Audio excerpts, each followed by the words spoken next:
এটা হাদির উপর আক্রমণ হয় নাই। এই আক্রমণ যারা করেছে শুধুমাত্র হাদিকে টার্গেট করে আক্রমণ করে নাই, পুরা জুলাই যোদ্ধা যারা আছে তাদের কপালকে মাটির সাথে ধসিয়ে দিয়েছে। কথা ঠিক না বেঠিক? কাজে এই স্বাধীনতা যদি ধরে রাখতে হয় আমাদের পুরা জাতিকে ঐক্যবদ্ধ থাকতে হবে। কারণ আমার মতো এক তাজউদ্দিনকে মেরে ফেললে বাংলাদেশের কোনো ক্ষতিও হবে না, লাভও হবে না, কিন্তু জুলাই যোদ্ধাদের বিপ্লব একজন চলে গেলে আরেকটা বিপ্লব খুঁজে পাওয়া যাবে না। কথা ঠিক না বেঠিক?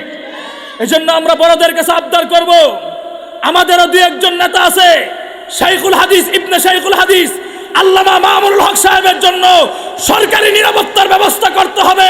পীর সাহেব চরমনায়ের জন্য সরকারি নিরাপত্তার ব্যবস্থা করতে হবে।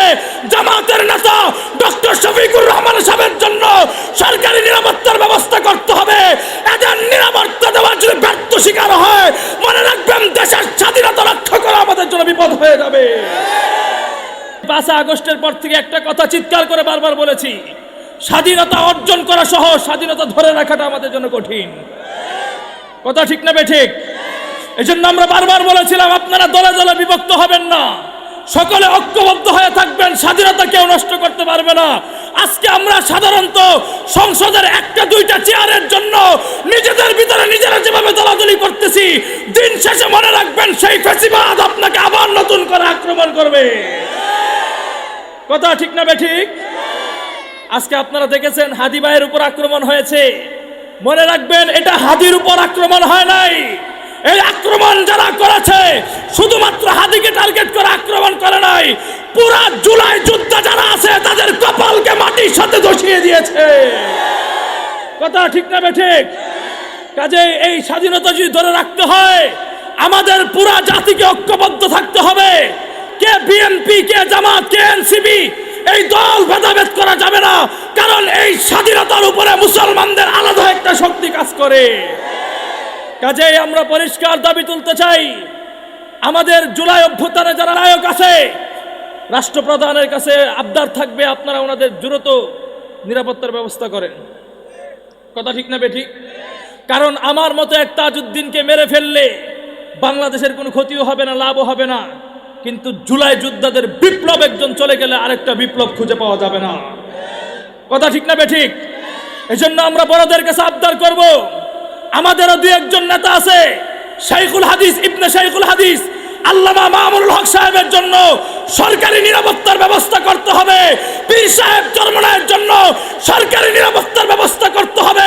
জামাতের নেতা ডক্টর শফিকুর রহমান সাহেবের জন্য সরকারি নিরাপত্তার ব্যবস্থা করতে হবে। এদের নিরাপত্তা দেওয়ার যদি ব্যর্থ শিকার হয়, মনে রাখবেন দেশের স্বাধীনতা রক্ষা করা আমাদের জন্য বিপদ হয়ে যাবে। কথা ঠিক না বেঠিক? মোহতারাম হাজরিন, কথাটা এটা পরিষ্কার মনে রাখবেন। আমাদের সমাজে বড় দুঃখ লাগে, জাতির মানুষগুলো কেমন জানেন, বড়ই নিমুখ হারাম। আমাদের এই জাতির মানুষগুলো দেখবেন সমাজের 30 জন বিশিষ্ট মুসল্লির একজন ইমাম নির্ধারণ করতে গিয়ে ওরা 13 জন বিশিষ্ট একটা কমিটি গঠন করে ইমামকে যাচাই বাছাই করার জন্য। কি করে? যে একজন ইমামকে নির্ধারণ করতে গিয়ে ওরা ইমামের পা থেকে মাথা পর্যন্ত চেকিং চালায়, ইমামের সুন্নত ঠিক আছে কিনা। 30 জন মুসল্লির একজন ইমাম নির্ধারণ করতে গিয়ে এই 13 জন বিশিষ্ট সদস্য কমিটিগুলো ইমাম সাহেবের চরিত্র ঠিক আছে কিনা সব বিষয়ে তারা নির্ধারণ করে। কিন্তু বড় দুঃখ লাগে, এই সমাজের মানুষ যখন পুরা থানা জেলার দায়িত্ব 1.5 লাখ 2 লাখ মানুষের দায়িত্ব এক ব্যক্তির উপর অর্পণ করে, এমপি সাহেবের দায়িত্ব যখন দিতে চায়, এই জনগণ দেখে না এই এমপি সাহেবের চরিত্র ঠিক আছে কিনা। এই জনগণ এটা দেখতে চায় না এমপি সাহেব দাঁড়ায় মতে না খাড়ায় মতে। এই বিচারগুলো যখন জনগণ করতে পারে না, একজন 1.5-2 লক্ষ মানুষের দায়িত্ব যার উপর দেওয়া হয়েছে সেই মানুষটা দুর্নীতি করে কিনা এটা সমাজের মানুষ তারা তল্লাশি করতে চায় না। যত বাস আছে সব ইমাম সাহেবের উপরে। কার উপরে? 30 জন মুসল্লির দায়িত্ব যার উপর দেওয়া হয় সেই বাচ্চার উপরে তদন্ত কমিটি চলে, কিন্তু যারা পুরা সমাজের দায়িত্ব নিয়ে চলে তাদের উপর কোনো তদন্ত চলে না। তার কারণটা কি? এদের দ্বারা আপনারা সমাজে শান্তি কিভাবে পাবেন? কারণ চুরির বিচার করতে যাবেন, কারণ ওনার হিসাব তল্লাশি করতে গেলে দেখা যাবে এলাকার গরিব দুঃখীদের চাউল এই মেরে খায়। তাহলে চুরের বিচার আপনি কার দিয়ে করবেন? ধর্ষণের বিচার করবেন। খবর নিয়ে দেখবেন এক একটা এমপিরা রাতের বেলায় পতিতালয়ে ঘুরে।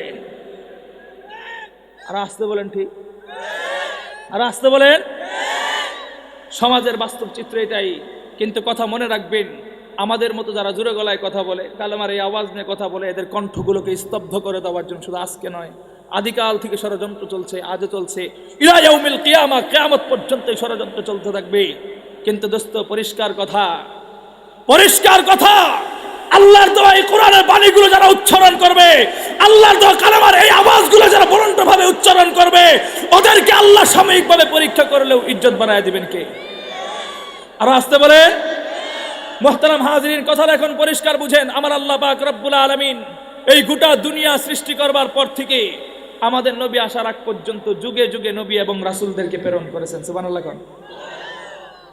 কতজন নবী রাসূল প্রেরণ করেছেন সেটার সংখ্যা উল্লেখ করে ফিতনা সৃষ্টি করবার লোক আমরা নয়। আমরা বলি আমার আল্লাহ পৃথিবীতে অসংখ্য গণিত নবী রাসূলদেরকে প্রেরণ করেছেন। সুবহানাল্লাহ।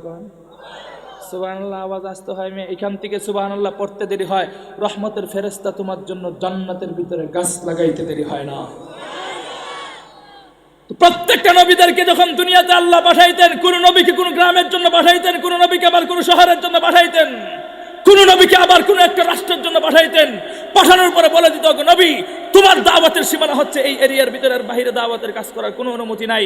ওগো নবী, তোমার দাওয়াতের সীমানা হচ্ছে এটার ভিতরের বাইরে দাওয়াতের কাজ করার কোনো সুযোগ নাই।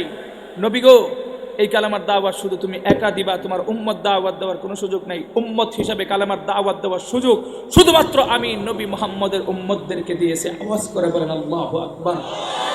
আমার আল্লাহ শুধু তোমাকে আমাকে এই কালেমার দাওয়াত দেওয়ার সুযোগ দান করেছেন। কুল কালেমা কালিমাতু লা ইলাহা, এই কালেমার আওয়াজ আসতে হয়। এই আপনাদের এলাকায় আর্জেন্টিনা ব্রাজিলে খেলা হয় না? হয় কি হয় না? খেয়াল করবেন, 90 বছরের বুড়া থেকে নিয়ে 21 বছরের ইয়াং সোসাইটি পর্যন্ত সবাই রাত্রে 2টা-3টা পর্যন্ত রাস্তার মোড়ে মোড়ে দাঁড়ায়, পর্দা টাঙায় ব্রাজিল আর আর্জেন্টিনা খেলা দেখে। ব্রাজিল আর্জেন্টিনা ফুটবলের বল গোলের ভিতরে ঢুকবার আগে দেখবেন মুরব্বীদের কণ্ঠ দিয়ে আতশবাজি চাইতে ভয়ঙ্কর আওয়াজ হয়। অথচ মাহফিলে আসলে কালেমার আওয়াজ হয় না, মনে হয় যে বুকের মধ্যে কেউ পাথর বাঁধা রাখছে। আওয়াজ হইতে চায় না। বেটা, তোমার মুখ দিয়ে কালেমার আওয়াজ হয় না। তোমার নবী তো তোমার ব্যাপারে পরিষ্কার ঘোষণা করে দিয়েছেন, মান ক্বালা লা ইলাহা ইল্লাল্লাহু ফাদখালাল জান্নাহ। বেটা, তুই এই দুনিয়া থেকে এই কালেমার যারা পরিমাণ ঈমানের পাওয়ার নিয়ে মৃত্যুবরণ করবি, আমার আল্লাহ তোরে এই দুনিয়ার 10 দুনিয়ার সমান জান্নাত দান করবে। তাহলে এই কালেমার আওয়াজ আসতে হয় না, জোরে হয়। আমি আবারও বলছি, প্রত্যেকটা নবী এবং রাসূলদের দাওয়াতে বাণীর নাম কি ছিল? কালিমাতু লা ইলাহা। এই কালেমার বাণী নিয়ে যখন নবীরা আসতেন, আমার আল্লাহ নবীদেরকে পাঠানোর পর প্রত্যেকটা নবীদেরকে পাঠাইতেন নিষ্পাপ, উঠাইতেন নিষ্পাপ। শুধু তাই নয়, নিষ্পাপ বানায় পাঠায়া প্রত্যেকটা নবীদেরকে সুন্দর সুন্দর নাম ধরে ধরে ডাকতেন। আদম সফিউল্লাহ, মুসা কালিমুল্লাহ, ইব্রাহিম খলিলুল্লাহ, ঈসা রূহুল্লাহ, মুহাম্মাদুর রাসূলুল্লাহ। চমৎকার চমৎকার নাম ধরে ধরে আল্লাহ নবীদেরকে ডাকতেন, ভালোবাসতেন। কিন্তু দোস্ত, বড় দুঃখজনক বিষয় কি জানেন? যারাই এই কালেমার দাওয়াত দিতে আসতো, যারাই এই কালেমার দায়িত্ব বহন করলো, কোরআন ঘাটলে, ইতিহাস ঘাটলে দেখা যায় প্রত্যেকটা নবীর জামানার মধ্যে এই কালেমার আওয়াজকে স্তব্ধ করে দেওয়ার জন্য যুগে যুগে কোনো না কোনো আবু জাহল অথবা ফেরাউন ছাত্রলীগের দল থাকতোই। কিন্তু ওরা যতই বিরোধিতা করুক, এই কালেমার আওয়াজ কেউ বন্ধ করতে পারে? কথা দিয়েছেন কে? ইতিহাস বলি, ইব্রাহিম আলাইহিস সালাতু ওয়াস সালামের নাম শুনছেন? ইব্রাহিম আমাদের কি হয়? অনেকে বুঝে নাই কি হয়। না বুঝবার কারণ আছে। ব্রাহ্মণবাড়ি এলাকার নাম শুনছেন আপনারা? ওই এলাকাতে প্রসিদ্ধ একটা গালি আছে, একজন আরেকজনে দেয়, বাপজোরটা বলে গালি দেয়। কি বলে? বাপজোরটা কারে কয় জানেন? নিজের বাপরে ডাইকে আরেকজনের বাপ ডাকে। 16-17 বছর পর্যন্ত আমরা একজনকে জাতির পিতা ডাইকে আইছি, নিজের পিতা তো ভুলে যাওয়ারই কথা। কথা ঠিক না বেঠিক? তো ইব্রাহিম আমাদের কি হয়? জাতির পিতা। উনি যখন পৃথিবীতে আসবে, দাওয়াত কি ছিল? কালিমাতু লা ইলাহা। এই কালেমার দাওয়াত নিয়ে যখন আসবে, আগাম সংবাদ পেয়েছে ব্যক্তি যার নাম হচ্ছে নমরুদ লানাতুল্লাহি আলাইহি। নমরুদ যখন জানতে পারলো পৃথিবীতে ইব্রাহিম আসবে, মামুনুল হকের মতো কণ্ঠ ছেড়ে আওয়াজ দিয়ে চিৎকার করে মূর্তি ভাঙবে, এই ষড়যন্ত্র যখন জানতে পারলো, আগাম বাধা দেওয়ার চেষ্টা করলো। বাধা দেওয়ার নিয়ম ছিল কি? ইব্রাহিমরে আসতে দেওয়া যাবে। দেখবেন বিগত 3-4 বছর আগে অনেক মাহফিলগুলোতে এই ধরনের কাজ চলছে। বক্তা আসতে দেওয়া যাবে, তা আসতে দেওয়া যাবে না। এই বাধা কি আজকে না বহু আগের? বহু আগের। কি করবে? ইব্রাহিমরা আসতে দেওয়া যাবে না, এই জন্য ছোট্ট একটা ষড়যন্ত্র করছে। কি ষড়যন্ত্র? এই ষড়যন্ত্রকে বলা হয় জন্ম নিয়ন্ত্রণ ষড়যন্ত্র। এটা যারা না বুঝেন বিস্তারিত ওলামায়ে কেরামদেরকে জিজ্ঞেস করবেন, কিন্তু আপনাদেরকে সহজে বোঝা যায়। জন্ম নিয়ন্ত্রণ ষড়যন্ত্র মানে ইব্রাহিমরা আসতে না দেওয়ার ষড়যন্ত্র। ইব্রাহিম যদি আমাদের বাবা হয়, সবাই মিলে বলুন তো দেখি ওনার বাবা আমাদের কি হয়? কি হয়? অনেকে প্রশ্নই বুঝে নেয় ভালো করে, না বুঝবার কারণ আছে, আপডেট যুগ চলে তো, সব পোলাপান নতুন নতুন বিয়ে করে বউ নিয়ে ঢাকা শহরে ফ্ল্যাটে থাকে, কথা বলে। তো গর্ভের মধ্যে বউর ঘরে বাচ্চা আসলে গাইনিবিটির প্রয়োজন হয় না, ডাইরেক্ট মেডিকেলে নিয়ে যায়, আলতা করা আসে, চেক আপ টেক আপ করে সময় মতো সিজার করে বাচ্চা ক্লিয়ার করে ফেলে। তো এই বাচ্চাগুলা আবার বিল্ডিং এর ভিতরে পোল্ট্রির মতো বড় হইতে থাকে। অনেক বাচ্চা বড় হওয়ার পরে জানে না যে বাপের বাপ দাদা হয়, কথা ঠিক না বেটি? বাপের বাপ কি হয়? মুরব্বীরা মনে হয় অনেক খুশি হয়েছে, কবে হুজুর তো হাসা কথাই করেছে, বাপের বাপ দাদা হয়, এটা তো সত্যি, এটা অনেকে জানে না। জানে না বলতে কি এখানে খুশি হওয়ার কোনো কারণ নাই। এই মিয়া, আপনারা মুরব্বী মানুষ, আপনারা যদি বৌমারে ঘরের ভিতরে কষ্ট না দিতেন, বৌমা কেন ঢাকা যায়? এটা আমাদের ঠিক করতে না, কারণ অধিকাংশ চাপ পড়ে গেছে, কথা ঠিক না বেঠিক? বৌমারে অত্যাচার না করলে বৌমা ঢাকা যায়? তাহলে এখন কথাটা বুঝেন, কথাটা পরিষ্কার বুঝেন। তো যেই কথাটা বলতেছি, ইব্রাহিম আলাইহিস সালাতু ওয়াস সালামের বাবা যদি আমাদের কি হয়? সবাই বলেন দাদা। দাদা যেন দাদির সাথে মিলন করতে না পারে এই ষড়যন্ত্র করেছিল। বলুন তো দেখি ষড়যন্ত্র করে সফল হয়েছে? আর আস্তে ইব্রাহিম দুনিয়াতে এসেছেন, কালেমার দাওয়াত দিয়েছেন, এটাই সত্য কথা। আজকে পৃথিবীতে ইব্রাহিমও নাই, নমরুদ, কিন্তু ইতিহাস ঘাটো, কোরআন খুলো, ইব্রাহিম আলাইহিস সালাতু ওয়াস সালামের নাম শুধুমাত্র মুসলমানরা নয়, জাতি ধর্ম নির্বিশেষে ইব্রাহিমের নাম যদি কেউ একবার মুখ দিয়ে উচ্চারণ করতে চায়, শতভাগ ভালোবাসা এবং সম্মানের সাথে ইব্রাহিমের নাম উচ্চারণ করতে হয়। আর আসতে বলেন, কিন্তু নমরুদের নাম কোথাও খুঁজে পাওয়া যায়? বাদ দিলাম ইব্রাহিম আলাইহিস সালাতু ওয়াস সালামের কথা, মুসা আলাইহিস সালাতু ওয়াস সালামের নাম শুনছেন? খুব ঠান্ডা মেজাজের মানুষ না? এই মুসা যখন পৃথিবীতে আগমন করবে, দায়িত্ব কি ছিল? কালিমাতু লা ইলাহা, এই কালেমার দাওয়াত নিয়ে যখন মুসা পৃথিবীতে আসবে, আগাম সংবাদ পেয়েছিল আরেক ব্যক্তি যার নাম হচ্ছে ফেরাউন লানাতুল্লাহি আলাইহি। ফেরাউন যখন জানতে পারলো পৃথিবীতে মুসা আসবে, দায়িত্ব কি? কালিমাতু লা ইলাহা ইল্লাল্লাহ। ফেরাউনও ষড়যন্ত্র করলো, মুসাকে আসতে দেওয়া যাবে? আসতে দেওয়া যাবে?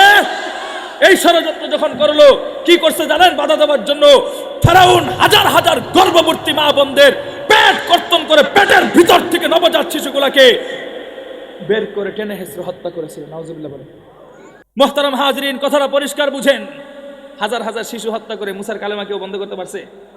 আর একটু আসতে, এখন কথাটা বুঝেন। তো মুসার কালেমা বন্ধ করতে পারে নাই, কথা সত্য, কিন্তু আপনারা বলুন তো দেখি, মুসার কালেমার পাওয়ার বেশি না মুহাম্মদের কালেমার পাওয়ার বেশি? আর আসতে বলেন, যদি মুহাম্মদের কালেমার পাওয়ার বেশি হয়ে থাকে, তাহলে বর্তমান যুগের ইহুদি খ্রিস্টান যারা আছে, ওদের চোখে আঙ্গুল দিয়ে আমরা কথা বলতে চাই, আরে বেটা, তোর বাপদাদা উত্তরসূরি যারা ফেরাউন ছিল, ওরা ওই সময় যেহেতু হাজার হাজার শিশু হত্যা করে মুসার কালেমা বন্ধ করতে পারে নাই, তাহলে তোরা কিভাবে এই জমানায় এসে এটা ধারণা করলি ফিলিস্তিনের শিশুদেরকে হত্যা করলে ইসলাম বন্ধ হয়ে যাবে? গাঁজাখোর কোথাকার, তাদের আগের পূর্বসূরীদের থেকে শিক্ষা গ্রহণ করা দরকার। তাহলে বোঝা গেল আজকে পৃথিবীতে মুসাও নাই, ফেরাউনও নাই। বর্তমান এ যুগে মুসা আলাইহিস সালাতু ওয়াস সালামের নাম শুধুমাত্র মুসলমানরা নয়, জাতি ধর্ম নির্বিশেষে ফেরাউনের নাম যদি কোনো ধর্মাবলম্বীদেরকে জিজ্ঞাসা করেন, ওরা মুসা আলাইহিস সালাতু ওয়াস সালামের নাম শুনবার সাথে সাথে 10 বার বুক কাঁপুনি দিবে, তারপর ভয়ে ভয়ে শ্রদ্ধা এবং ভালোবাসার নাম উচ্চারণ করবে। কিন্তু ফেরাউনের নাম কোথাও খুঁজে পাওয়া যায়? খুঁজে পাওয়া যায়, কিন্তু ভুলে একটা আমাদের দেশে জন্ম হয়েছিল যার নাম ছিল লেডি ফেরাউন। কথা ঠিক না বেঠিক? মুহতারাম হাজরিন, বাদ দিলাম মুসার কথা, আসো আমাদের নবীর কথা বলি। আমাদের নবী যখন দুনিয়াতে আসছে, আসার পরে আমার নবীকে কালেমার এই আওয়াজ বন্ধ করে দেওয়ার জন্য, স্তব্ধ করে দেওয়ার জন্য পৃথিবীতে লোক ছিল কি ছিল না? নাম কি ছিল? আবু জাহাল, উতবা, সাইবা।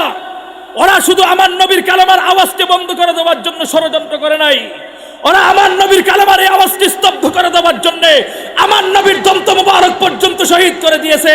ওরা আমার নবীর কালেমার এই আওয়াজকে বন্ধ করে দেওয়ার জন্য আমার নবীর কপালের ভিতরে লোহার হ্যামলেট পর্যন্ত ভেঙে লোহা ঢুকিয়ে ফেলেছেন। আমার নবীর কালেমার এই আওয়াজকে স্তব্ধ করে দেওয়ার জন্য আবু জাহাল তার সেনা সামান্ডা নিয়ে আমার নবীর নামাজরত অবস্থায় উটের ভুঁড়ি পর্যন্ত রেখে দিয়েছিল। সেই ইতিহাস আমাদের জানা আছে না নাই? আর আসতে বলেন, কিন্তু আজকে পৃথিবীতে আমার নবীও নাই, আবু জাহালও।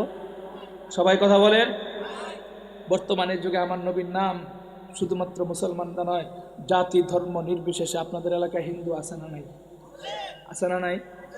ওই হিন্দু ভাইদের বাড়িতে গিয়ে জিজ্ঞেস করবেন 5 তারিখের আগস্টের পর থেকে আপনাদের কোনো হিন্দু বাড়িতে মুসলমানরা আক্রমণ করছে কিনা। কেউ যদি একটা প্রমাণ দেখাইতে পারে, বুকে হাত দিয়ে বলি রংপুরে এমনিও আসি না, এমনি তো আসবো না, একবারে চিরন্ত পর্যায়ে ওয়াদা করবো রংপুর আর ঢুকবো না। এরকম কোনো বাড়ি আছে দেখাইতে পারবে মুসলমানরা আক্রমণ করছে? কারণ আমরা মুসলমানরা উগ্রতায়, জঙ্গিতে, সন্ত্রাসে বিশ্বাসী। কথা ঠিক না বেঠিক? কিন্তু হিন্দুদের মধ্য হতে একটা দল আছে, নাম হচ্ছে তার ইসকন। কি নাম? কি নাম? ইন্ডিয়ার দাদা বাবুদের শক্তি নিয়ে ওরা আমাদেরকে প্রয়োগ করে বলে বাংলাদেশে বলে হুজুর থাকতে দিবে না। নাউজুবিল্লাহ বলে। কত বড় শক্তি নিয়ে কথা বলে।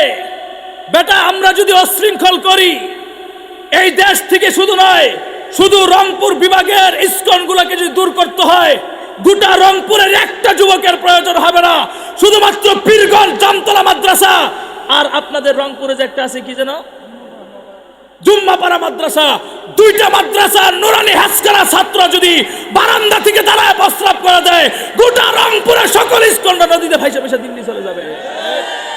কথা ঠিক না বেঠিক? কিন্তু আমরা তো এগুলো বাড়াবাড়ি করতে চাই না।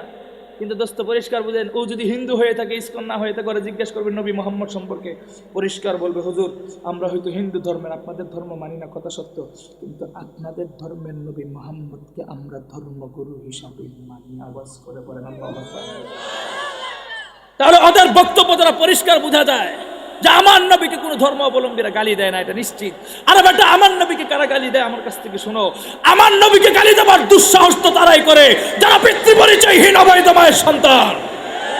আরে বেটা আমার নবীকে গালি দেওয়ার দুঃসাহস তো তারাই করে যারা একাধিক বাবার বীর্যে মায়ের পেটের মধ্যে হোটেলে গিয়ে জন্মগ্রহণ করে বাউল হিসাবে। কথা ঠিক না বেঠিক? কারণ কোন কুলাঙ্গার বাউল ছাড়া আমার নবীকে গালি দেওয়ার দুঃসাহস পৃথিবীর মধ্যে কেউ করতে পারে